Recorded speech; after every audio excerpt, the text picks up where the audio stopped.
So hello दोस्तों, भोजपुरी के trending star Khesari Lal Yadav का एक और न्यू सॉन्ग का पोस्टर रिलीज हो चुका है। जी हाँ दोस्तों, आप लोग सही सुन रहे हैं।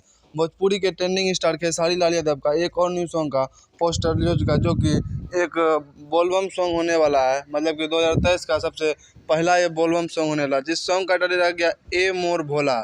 जी हाँ दोस्तों, इस सॉन्ग का टाइटल रह गया है ए मोर भोला, और ये एक 2023 का सबसे पहला बोलबम सॉन्ग है, जिसमें गाए हुए हमारे खेसारी लाल यादव, शिल्पी राज। इसमें नजर आए हुए हैं वायरल गर्ल।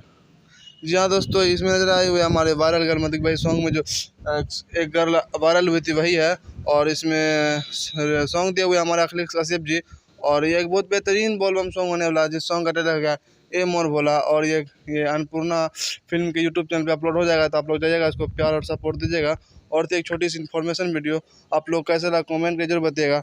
और अगर चैनल पे नए हो, चैनल को सब्सक्राइब कर लीजिएगा। फिर से मिलते हैं कौन वीडियो के साथ, तब तक के लिए बाय।